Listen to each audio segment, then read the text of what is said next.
കൊല്ലവർഷം 1200 ചിങ്ങമാസം മുതലുള്ള ഒരു വർഷത്തെ ഫലം നോക്കുമ്പോൾ കുംഭക്കൂറുകാർക്ക് ഗുണദോഷ സമ്മിശ്രമാണ്. ഏഴരശനി ഉണ്ടെങ്കിലും വ്യാഴം കുറച്ച് ഭേദമാണ്. തീർത്തും ദോഷകരമാകും എന്ന് പറയാൻ ഒക്കുന്നതല്ല. അവിട്ടത്തിന്റെ അന്ത്യപകുതി ചതയം, പൂരുട്ടാതി മുക്കാല് എന്നീ നക്ഷത്രങ്ങൾ ചേരുന്നതാണ് കുംഭക്കൂറുകാർക്ക് വാദസംബന്ധമായ രോഗങ്ങൾ വർദ്ധിക്കാനിടയുണ്ട്. അനാവശ്യമായ പഴികേൽക്കലുകൾ ഉണ്ടാകാനിടയുണ്ട്. തൊഴിൽ മേഖലകളിൽ പല വിധത്തിലുള്ള ശിക്ഷാ നടപടികളും അനുഭവിക്കേണ്ടതായി വരാം. സൈനിക മേഖലയിൽ ജോലി ചെയ്യുന്ന കുംഭക്കൂറുകാർ വളരെയേറെ ശ്രദ്ധിക്കേണ്ടതാണ്. അവർക്ക് പല വിധത്തിലുള്ള ക്ലേശങ്ങളെ നേരിടേണ്ടതായിട്ട് വരുന്നതാണ്. സാമ്പത്തിക ക്രയവിക്രയങ്ങളിൽ വളരെ ശ്രദ്ധിക്കണം. കൊടുക്കൽ വാങ്ങലുകൾ ശ്രദ്ധിക്കേണ്ടത്, പ്രത്യേകിച്ച് പണമിടപാട് കേന്ദ്രം അഥവാ ധനകാര്യ സ്ഥാപനങ്ങളിൽ ഉദ്യോഗസ്ഥരായിരിക്കുന്ന കുംഭക്കൂറുകാരുണ്ടെങ്കിൽ അവർ വളരെ ശ്രദ്ധിക്കേണ്ടതായിട്ടുണ്ട്.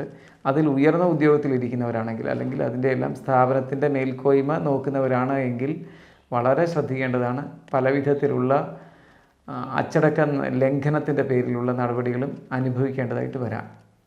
അവിട്ടം അന്ത്യപകുതിക്കാർക്ക് വിവാഹ വിഷയങ്ങൾ ഏതെങ്കിലും തരത്തിൽ ഉണ്ടായിരുന്നുവെങ്കിൽ, വിവാഹ വിഷയങ്ങളുമായി ബന്ധപ്പെട്ട ദുരിതങ്ങളും ദുഃഖങ്ങളും ഉണ്ടായിരുന്നെങ്കിൽ അവയ്ക്കൊക്കെ കുറച്ച് മാറ്റമുണ്ടാകുന്നതാണ്. വിവാഹാർത്ഥികൾക്ക് വിവാഹം നടക്കുന്നതാണ്. പൊതുവെ കുംഭക്കൂറുകാരായ ആളുകൾക്ക് വിവാഹ ആലോചന ഉണ്ടായിരുന്നുവെങ്കിൽ അവർക്കെല്ലാം വിവാഹത്തിന് കൃത്യമായ കാര്യങ്ങളെല്ലാം നടക്കുന്നതാണ്. വിവാഹ സംബന്ധിയായ എല്ലാ കാര്യങ്ങളും ശുഭകരമായി ഭവിക്കും. എന്നാൽ അതുമായി ബന്ധപ്പെട്ട് വിവാഹശേഷം മനക്ലേശങ്ങൾക്കും കൂടി സാധ്യതയുണ്ട്. അത് വളരെ ശ്രദ്ധയോടുകൂടി കാണേണ്ടതാണ്. കുംഭക്കൂറുകാർക്ക് പൊതുവെ വരവിനേക്കാൾ ചെലവ് കൂടുന്ന സമയമാണ്. രഹസ്യ ശത്രുക്കൾ ഉണ്ടാകുന്നതാണ്. പ്രത്യേകം ചതയം നക്ഷത്രക്കാർ വളരെ ശ്രദ്ധിക്കണം. രഹസ്യ ശത്രുക്കളെ കൊണ്ട് വളരെയേറെ ദുരിതങ്ങൾ അനുഭവിക്കേണ്ടി വരും. മുൻകാലത്തെ സുഹൃത്തുക്കൾ ഇപ്പോൾ ഏറ്റവും വലിയ ശത്രുക്കളായി തീർന്നുകൊണ്ട് ഒരുപാട് നാശനഷ്ടങ്ങൾ വരുത്തി വയ്ക്കാൻ പറ്റിയ സമയമാണ്. അങ്ങനെ ചെയ്യുന്ന സമയമാണ്. അതുകൊണ്ട് വളരെ ശ്രദ്ധയോടുകൂടി ഇരിക്കണം. പല വിധത്തിലുള്ള രഹസ്യ കാര്യങ്ങളിലും മുൻകാലത്തെ സുഹൃത്തുക്കളെ ഇടപെടുത്തിയിട്ടുണ്ടെങ്കിൽ അതെല്ലാം വളരെയേറെ ദുരിതത്തിലേക്ക് വന്ന് ഭവിക്കാൻ ഇടയുണ്ട്. വളരെ ശ്രദ്ധയോടുകൂടി ഇരിക്കുക. പുതിയ സംരംഭങ്ങളിലും കൂട്ടായ പ്രവർത്തനങ്ങളിലും ഇടപെടുന്നെങ്കിൽ ചതയ നക്ഷത്രക്കാർക്ക് കൂടുതൽ ദുരിതമായി തീരുന്നതാണ്. അതും വളരെ ശ്രദ്ധയോടുകൂടി ഇരിക്കണം. സ്വജനങ്ങൾ, ഭൂമി സംബന്ധമായ ക്രയവിക്രയത്തിന് സഹോദരങ്ങളുമായി ബന്ധപ്പെട്ട എന്തെങ്കിലും ഇടപാടുകളോ വീതം വയ്ക്കലുകളോ ഒക്കെ ഉണ്ടെങ്കിൽ അതെല്ലാം അനുകൂലമല്ലാത്ത ഫലത്തിലേക്ക് വരാൻ സാധ്യതയുണ്ട്. വളരെ ശ്രദ്ധയോടുകൂടി അത്തരം കാര്യങ്ങൾ കൈകാര്യം ചെയ്യുക. അവിട്ടം നക്ഷത്രത്തിൻ്റെ അന്ത്യപകുതി ചതയം, പൂരുട്ടാതി മുക്കാലിൽ ഇതിൽ പൂരുട്ടാതി മുക്കാലുകാർ വളരെയേറെ ശ്രദ്ധിക്കേണ്ട കാര്യങ്ങൾ, തൊഴിൽ സംബന്ധമായ നഷ്ടം സംഭവിക്കാൻ സാധ്യതയുണ്ട്.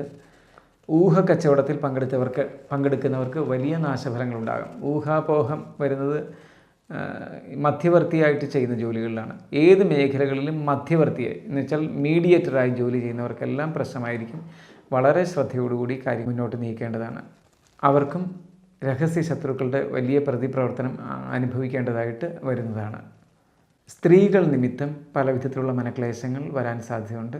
വളരെ ശ്രദ്ധയോടുകൂടി കൈകാര്യം ചെയ്യുക. ഏത് മേഖലയിലും സ്ത്രീകളുമായി ബന്ധപ്പെട്ട് തൊഴിൽപരമായി കാര്യങ്ങൾ ചെയ്യുന്നുവെങ്കിൽ അത് സ്ത്രീയാകാം, പുരുഷനാകാം, അവർ മറ്റ് സ്ത്രീകളുമായി ബന്ധപ്പെട്ട് ഏത് മേഖലയിൽ പ്രവർത്തിച്ചാലും അവർക്കെല്ലാം അപവാദങ്ങൾ കേൾക്കാനോ പല വിധത്തിലുള്ള ദുഃഖം അനുഭവിക്കാനും കേസ് ഇടപാടുകളിൽ ചെന്നെത്തിപ്പെടാനും സാധ്യതയുണ്ട്. വളരെ ശ്രദ്ധയോടുകൂടി ഇരിക്കണം. അഗ്നി സംബന്ധമായി സൂക്ഷിക്കണം. പൊതുവെ കുംഭക്കൂറുകാർ അഗ്നി സംബന്ധമായ വിഷയങ്ങൾ ഇടപെടുന്ന സൂക്ഷിക്കണം. പാചകവാതകം, ഇലക്ട്രിസിറ്റി, വൈദ്യുതി, അതുപോലെയുള്ള എല്ലാ കാര്യങ്ങളും അഗ്നി സംബന്ധമായിട്ട് വരുന്നതാണ്. അതെല്ലാം വളരെ അപകടകരമായി വരാം. ശ്രദ്ധയോടുകൂടി കൈകാര്യം ചെയ്യുക. വാഹനയാത്രയിലും സൂക്ഷിക്കേണ്ടതാണ്.